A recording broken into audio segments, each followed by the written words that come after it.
ಹೀಗಲ್ಲ ಹನುಮ.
ಮೊದಲಾಗಿ ವಂದಿಸಿಕೊಂಡಿದ್ದೇನೆ. ಅರ್ಜುನನ ರಥದಲ್ಲಿ ಈ ಯುಗದಲ್ಲಿ ಯುದ್ಧವನ್ನೇ ಮಾಡಲಾರೆ ಎಂಬುದಾಗಿ ಹೇಳಿ ತಿರುಗಿ ಕುಳಿತವ ಈ ಆಜ್ಞೆಯ ಕದ್ದಿದ್ದೀರಿ. ಏನಾಗಬೇಕು ಹನುಮ ಬಾಲಯ್ಯ ಮುಖ್ಯ ಪ್ರಾಣ ಸಪ್ರಾಣ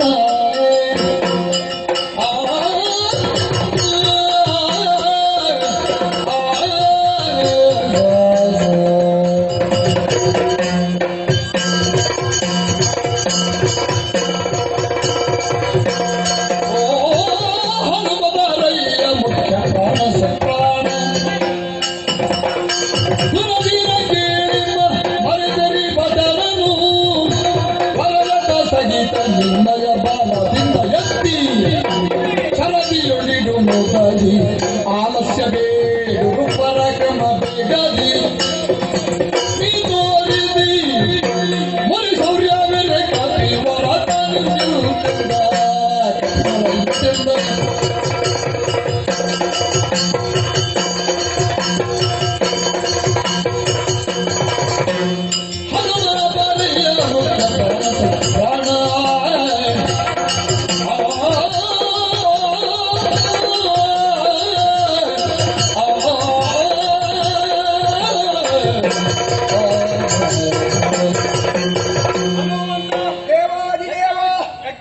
ಹಿಂಬಾಲಿಸಿಕೊಂಡು ಬಂದಿರುವಂತಹ ನಾವು ಸಾರಸ್ವತಾಕ ಪಟ್ಟಣದಲ್ಲಿ ಬಂಧಿಸಿರುವಂತಹ ವೀರವರ್ಮನ ಜೊತೆ ಯುದ್ಧವನ್ನು ಮಾಡಿದೆವು ಎಂದಾದರೆ ಗೆಲ್ಲುವುದಕ್ಕೆ ಸಾಧ್ಯವಾಗಲಿಲ್ಲ.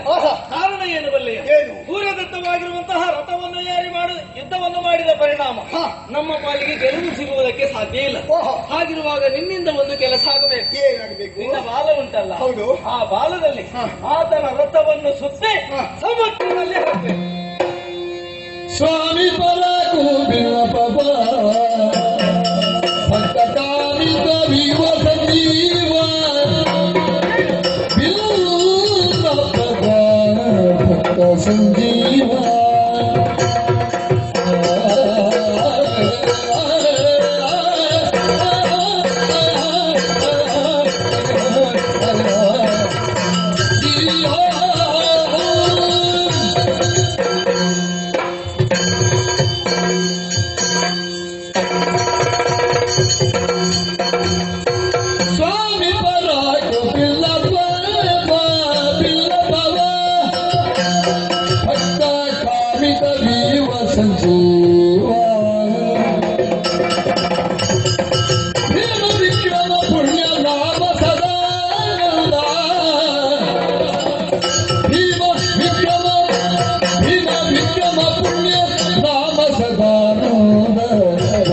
ಸಂಜೀವ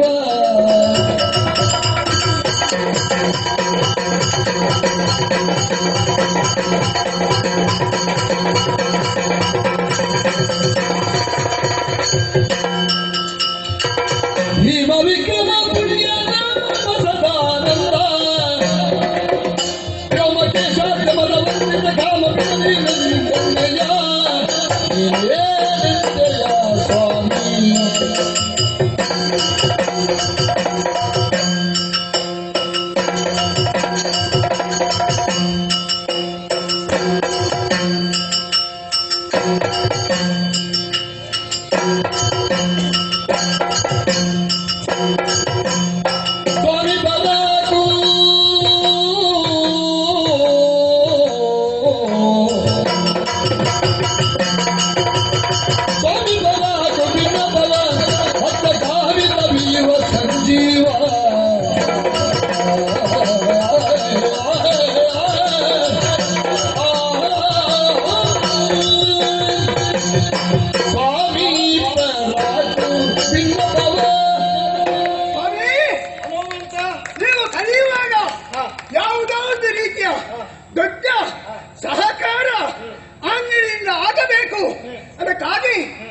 ದೇವರು ಕರೆಯುತ್ತಿದ್ದಾರೆ ಹಾ. ಎಂಬುದನ್ನು ತಿಳಿದು ಹಾ. ಒಮ್ಮೆಲೆ ಹಾರಿಗೆ ಸ್ವಾಮಿ ನಿಮ್ಮ ಬಳಿಗೆ ಬಂದೆ, ನಿಮ್ಮ ಮಾತುಗಳನ್ನು ಕೇಳಿದೆ, ಹಾ. ತಪ್ಪು ಭಾವಿಸಬಾರದು, ನಾನು ಈ ರೀತಿಯಾಗಿ ಹೇಳ್ತೇನೆ ಎಂಬುದಾಗಿ. ಯಾಕೆಂದ್ರೆ ಎಷ್ಟೋ ಮಂದಿ ರಾಕ್ಷಸರು ಹಾ. ಇದೇ ಹಾ. ಮುಷ್ಟಿಯಿಂದ ಗುದ್ದಿ ಗುದ್ದಿ ಕೊಂದವ ನಾನು. ಹಾ. ಇದೇ ಕೈಗಳಿಂದ ಎಷ್ಟೋ ಪರ್ವತವನ್ನು ಎತ್ತಿ ರಾಕ್ಷಸರ ತಲೆಗೆ ಹಾ. ಹಾಕಿದವ ನಾನು. ಅಂತವನ್ನು ಕೊಂದಿದ್ದೇನೆ. ಹಾ. ಹಾಗಾಗಿ ಒಂದು ಧರ್ಮ ಇತ್ತು, ನ್ಯಾಯ ಇತ್ತು. ಹಾ. ಅದೇ ಹಾ. ಇವತ್ತು ಆ ವಿರೋಧಿಯನ್ನು ಜಯಿಸುವುದಕ್ಕೆ ಅಸಾಧ್ಯರಾದಂತಹ ನಾವು ಹಾ. ಅವನ ರಥವನ್ನು ಸಮುದ್ರಕ್ಕೆ ಹೋಗಿ ಎಸೆಯುವುದು ಯಾವ ನ್ಯಾಯ? ತಪ್ಪವೇ? ವಾಯುಸುತ ಶಂಕೆ ಬೇಡ, ಶಂಕೆ ಬೇಡ ಎಲ್ಲಾಗಿ ಧರ್ಮದ ಸಗಾಯವಿದು ನಿನಗೆ ಬೇಕಾದ ಕಚ್ಚನಿಂದ, ಬೇಕಾದ ಕಚ್ಚನಿಂದ ಯದು ಕುಲಾಧಿಪ ನೇಮಿಸಿದ. ವಾಯುಸುತ ಶಂಕೆ ಬೇಡ,